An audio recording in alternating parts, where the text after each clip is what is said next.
Shalom, selamat pagi jemaat dikasih Tuhan. Kita berjumpa lagi dalam renungan pagi. Mari pagi hari ini kembali saya mengajak kita semua untuk merenungkan firman Tuhan. Karena firman Tuhan menjadi kebutuhan bagi hidup kita. Firman Tuhan inilah yang akan menjadi pedoman hidup, yang akan menuntun kita, yang akan menerangi setiap langkah hidup kita. Karena firman Tuhan adalah kebenaran yang memerdekakan hidup kita. Mari jemaat dikasih Tuhan, sebelum merenungkan firman Tuhan, kita akan berdoa supaya Tuhan yang mengurapi kita semua, Tuhan yang menyatakan dan menyingkapkan kebenaran firman-Nya, sehingga kita bisa menangkap pesan Tuhan, menangkap setiap firman Tuhan, dan mengerti akan kehendak Tuhan, serta melakukannya di dalam hidup kita. Mari kita akan berdoa. Bapa di surga, kami mengucap syukur ya Tuhan, pagi hari ini kami boleh datang ke hadirat-Mu, dan kami bersyukur untuk setiap waktu dan kesempatan yang Tuhan beri, untuk istirahat yang Tuhan lindungi, dan kini saatnya Tuhan kami ingin merenungkan firman-Mu. Mari Tuhan, singkapkan dan nyatakan kebenaran firman-Mu. Roh Kudus urapilah kami, buat kami bisa menangkap dan mengerti serta menghidupi firman-Mu. Sebab firman-Mu inilah yang akan senantiasa menjadi pedoman bagi hidup kami. Terima kasih ya Tuhan. Di dalam nama Tuhan Yesus kami bersyukur dan berdoa. Amin. Mari jemaat dikasih Tuhan, kita akan buka kitab kita. Renungan pagi hari ini saya ambilkan dari Matius 12 ayat 34b sampai 37. Agak sedikit panjang ya. Oke, saya bacakan. Karena yang diucapkan mulut meluap dari hati. Orang yang baik mengeluarkan hal-hal yang baik dari perbendaharaannya yang baik. Dan orang yang jahat mengeluarkan hal-hal yang jahat dari perbendaharaannya yang jahat. Tetapi aku berkata kepadamu, setiap kata sia-sia yang diucapkan orang harus dipertanggungjawabkannya pada hari penghakiman. Karena menurut ucapanmu engkau akan dibenarkan, dan menurut ucapanmu pula engkau akan dihukum. Cuma dikasih Tuhan, firman Tuhan dengan jelas mengatakan yang keluar dari mulut itu meluap dari hati. Jadi apa yang masuk di hati ini, itulah yang akan keluar dari mulut kita. Nah, apa yang masuk ke dalam hati? Bagaimana bisa masuk ke dalam hati? Ya, masuknya melalui pendengaran kita. Kita mendengar apa? Kita mendengar firman, maka firman itu akan masuk dalam hati kita. Kita mendengarkan orang-orang yang putus asa, penuh dengan keluh kesah. Orang Jawa bilang sambat terus gitu ya. Itu pun juga nantinya yang masuk ke dalam hati kita itu. Kalau kita mendengarkan orang-orang sekeliling kita yang penuh dengan caci maki, kemarahan, kebencian, itu pula nanti yang ikut masuk dalam hati.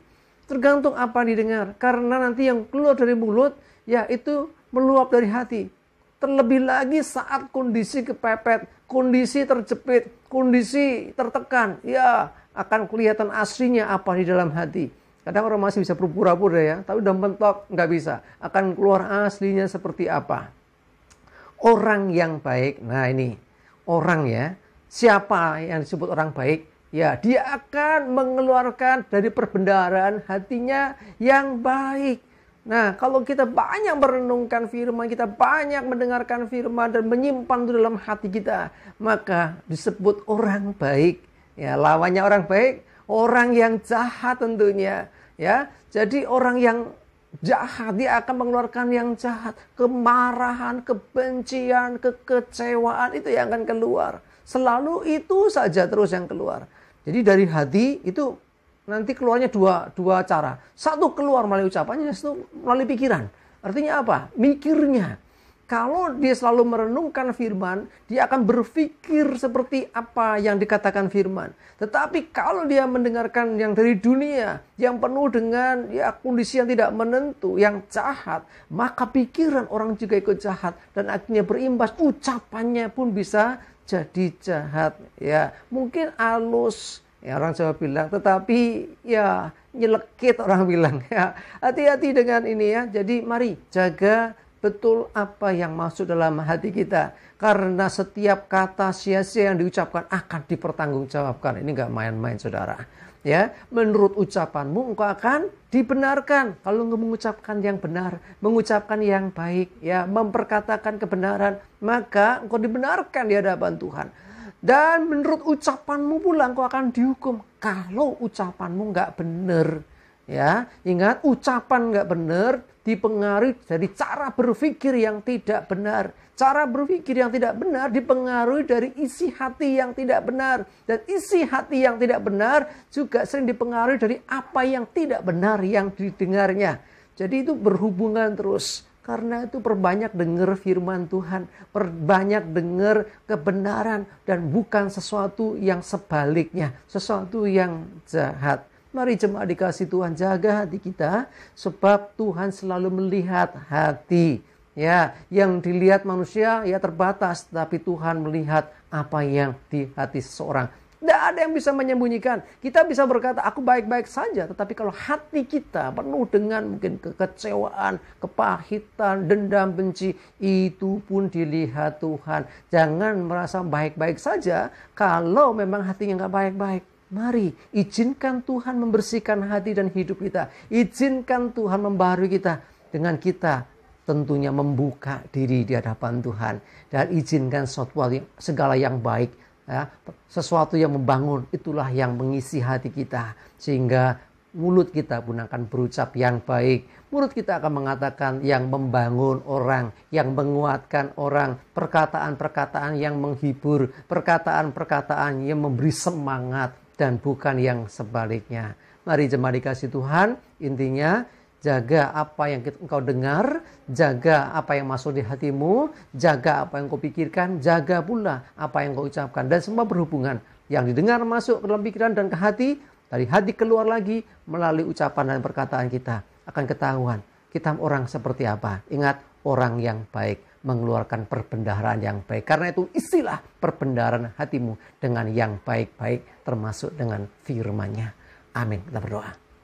Tuhan, terima kasih, kami bersyukur diingatkan kembali betapa pentingnya menjaga hati kami, mengisinya dengan perbendaharaan yang baik, sehingga ketika kami berucap, ketika kami berpikir, ketika kami bertindak, semua juga baik seperti apa yang ada di hati kami.